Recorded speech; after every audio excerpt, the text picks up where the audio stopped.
Por definición, una cavidad común del cráneo está formada por huesos del viscerocráneo y neurocráneo, siendo la fosa infratemporal una de ellas. Esta fosa viene siendo la continuación hacia inferior de la fosa temporal en la cara lateral del cráneo.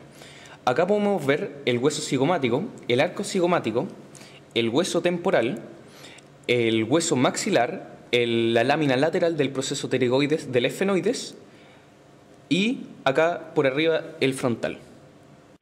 Tiene una forma piramidal, siendo su vértice la fisura pterigomaxilar, que es esta, que está en relación al hueso maxilar y a la lámina lateral del proceso pterygoides del hueso esfenoides. Su base es la cara medial de la rama de la mandíbula, ya que cuando articulamos la mandíbula, nosotros podemos ver que esta es la rama, por lo tanto, la pared medial de esta rama vendría siendo nuestra base. Sus límites son, por superior, el arco cigomático, que es este, que está formado por el proceso cigomático del hueso temporal y el hueso cigomático. Por posterior está la cápsula de la parótida, que está en relación al proceso estiloides, que es este, y a la porción timpánica del hueso temporal. Por medial, la fisura pterigomaxilar, que también es nuestro vértice de la pirámide, que es esta, y la lámina lateral del proceso pterigoides, que es esta. Por inferior se continúa con compartimientos del cuello, siendo el límite el borde inferior del hueso maxilar. Si volvemos a articular la mandíbula, vemos que este sería nuestro borde superior y el borde inferior de nuestro hueso maxilar sería el borde inferior de nuestra fosa infratemporal. Este es un corte coronal de cráneo visto desde posterior. Esta es la cavidad nasal y esta es la cavidad oral. Ahora pasaremos a revisar el contenido de la fosa infratemporal, que lo podemos separar en muscular, vascular y nervioso. Los músculos presentes en esta fosa son el pterigoideo medial, pterigoideo lateral y la porción más inferior del músculo temporal. El músculo pterigoideo medial se inserta por la cara medial de la mandíbula y se dirige superior, medial y anterior para llegar a insertarse en la fosa pterigopalatina entre las dos láminas del proceso pterigoides, la lámina medial y la lámina lateral, que está aquí detrás. Por lo tanto, es un músculo elevador de la mandíbula. El músculo pterigoideo lateral tiene dos fascículos separados en función y disposición. Este es nuestro músculo pterigoideo lateral, con su fascículo superior e inferior. El fascículo inferior se origina en la cara lateral de la lámina lateral del proceso pterigoides, que es esta, y se dirige hacia posterior y lateral para insertarse en el cuello del proceso condilar de la mandíbula, que es esta. Es protrusor de la mandíbula. Por otro lado, el fascículo superior, que es este, se inserta en el techo de la fosa infratemporal en relación al ala mayor del esfenoides y se dirige al disco articular de la articulación temporomandibular, que es esta. Por lo tanto, es un elevador de la mandíbula. Este es un corte sagital visto por lateral. Acá podemos ver el hueso cigomático, el hueso temporal, parte del hueso parietal y la mandíbula. El músculo temporal se origina en la fosa temporal, en la cara lateral del cráneo. Se dispone en forma de abanico para dirigirse hacia inferior, entrando a la fosa infratemporal para insertarse en el proceso coronoides, que es este, de la mandíbula. Por lo tanto, termina siendo un elevador de la mandíbula. Este es un corte sagital de cráneo visto desde lateral. No está presente la mandíbula, por lo tanto podemos ver la fosa infratemporal en su totalidad. El contenido vascular principalmente es la arteria maxilar, que es esta, y las ramas que ve antes de entrar a la fosa pterigopalatina, que es esta. La arteria maxilar es la rama más grande de la arteria carótida externa, que es esta, originándose posterior al cuello de la mandíbula dentro de la glándula parótida, en este sector. Se dispone hacia anterior entre la rama de la mandíbula y el ligamento esfenomandibular, estando en relación al músculo pterigoideo lateral, que es este, para entrar por la fisura pterigomaxilar a la fosa pterigopalatina, aquí. La arteria maxilar se divide en tres porciones, una mandibular, pterigoidea y pterigopalatina, en relación a su recorrido por la fosa infratemporal. De la primera porción surge la arteria auricular profunda, timpánica anterior, meningia media y alveolar inferior. De la segunda porción, la pterigoidea, surgen las temporales profundas anteriores y posteriores, la rama massetérica, pterigoidea y bucal. Y de la tercera porción, justo antes de entrar a la fosa pterigopalatina por la fisura pterigomaxilar, da la rama alveolar superior posterior.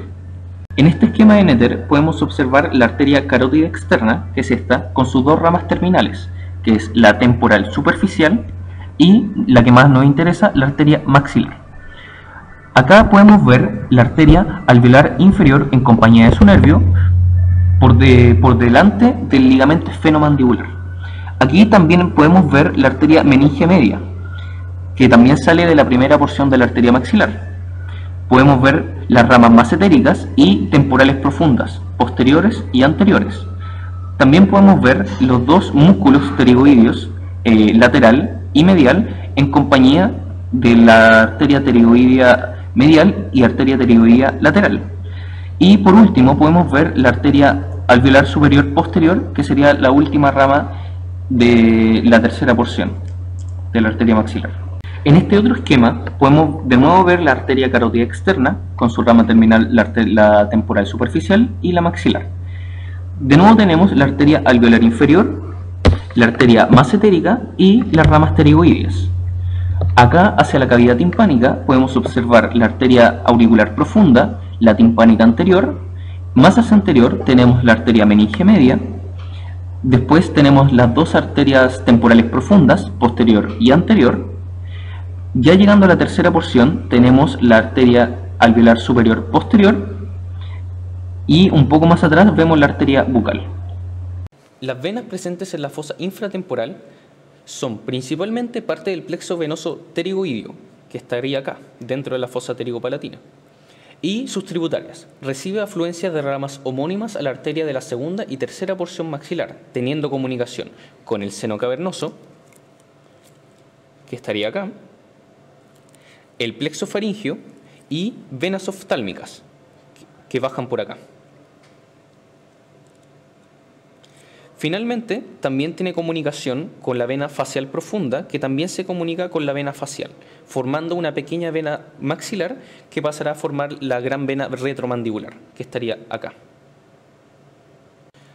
Aquí de nuevo tenemos un corte sagital visto desde el lateral de cráneo. El contenido nervioso de la fosa es principalmente el nervio V3 del trigémino, el nervio mandibular. Es el ramo más grande del trigémino, siendo mixto somático con una raíz grande sensitiva y pequeña motora, uniéndose justo a la salida del agujero oval hacia la fosa infratemporal. Acá tenemos un músculo temporal, rama de la mandíbula, y el cuerpo de la mandíbula, músculo macetero. Si nosotros invertimos esto, podemos ver la unión de la raíz sensitiva y raíz motora con el ramo anterior y el ramo posterior, siendo el ramo anterior principalmente motor y el ramo posterior principalmente sensitivo. El ramo anterior del nervio mandibular, que es principalmente motor, tiene los siguientes ramos. Un ramo macetérico para inervar al músculo homónimo, que sería este, temporales profundos anteriores y posteriores para el músculo temporal, pterigoideo medial para el músculo pterigoideo medial y pterigoideo lateral para el músculo homónimo. Y finalmente nuestro único ramo sensitivo, que es el ramo bucal, que pasa entre las dos cabezas del pterigoideo lateral, dirigiéndose hacia anterior y lateral para aparecer por anterior del músculo macetéreo, o sea, por acá, inervando la piel de la mejilla y la encía de los molares. El ramo posterior del nervio mandibular, que es principalmente sensitivo, más un ramo motor, consta de los siguientes ramos. El primero que podemos observar es este, el alveolar inferior, que entra a la mandíbula por el agujero mandibular entre el ligamento esfenomandibular y la rama de la mandíbula, que es esta, junto con la arteria homónima. Inerva todos los dientes mandibulares y la encía desde premolares hacia anterior. El segundo nervio, que es el lingual, para poder verlo tenemos que retraer la mandíbula. Y aquí aparece el nervio lingual. Entra a la cavidad bucal rodeado por el músculo constrictor superior de la faringe, el pterigoideo medial y la rama de la mandíbula. Inerva la mucosa de los 2/3 anteriores de la lengua. Nuestro tercer ramo, el aurículo temporal, se origina de dos raíces por donde pasa la arteria meninge media, que sería esta. Se dirige junto con los vasos temporales superficiales, que es este, por debajo del arco cigomático, que es este. Inerva piel de la fosa temporal principalmente. Acá también vemos el músculo temporal, por lo tanto la piel que está en relación a él es inervado por el nervio aurículo-temporal. Nuestro cuarto ramo, que es el ramo miloioideo, que es el único motor, se separa del alveolar inferior, que venía aquí por el conducto mandibular, justo antes de entrar por el agujero mandibular. Llega superficial al músculo miloioideo, que estaría por acá, para inervarlo. En este otro preparado, donde acá tenemos el músculo temporal, la rama de la mandíbula, el músculo macetero y el cuerpo de la mandíbula, visto desde lateral, al voltearlo podemos ver el nervio mandibular con el ramo aurículo-temporal yendo hacia posterior para luego irse hacia superior, el ramo alveolar inferior y finalmente el ramo lingual. Además de los ramos provenientes de B3, el nervio mandibular, existen otros componentes nerviosos provenientes de otros lados, por ejemplo, la cuerda del tímpano. Ramo del nervio facial, que trae información preganglionar parasimpática para la glándula submandibular y fibras gustativas para 2/3 anteriores de la lengua. Sale de la cavidad timpánica por la fisura petrotimpánica uniéndose al nervio lingual de B3, que es este. El petroso menor, que es este nervio, se conforma dentro de la cavidad timpánica por información simpática proveniente de ramos carótido-timpánicos de la arteria carótida interna y parasimpáticos preganglionares provenientes del nervio glosofaríngeo. Sale de la cavidad por el surco del petroso menor e ingresa a la fosa infratemporal a través del agujero oval, que es este. Se une al ganglio óptico para llevar su información hacia la glándula parótida. El ganglio óptico, que es este, se encuentra por medial al nervio B3 e justo inferior del agujero oval. Tiene una forma estrellada y las ramas postganglionares parasimpáticos discurren por el nervio aurículo-temporal, que es este, para llevar la información hacia la glándula parótida.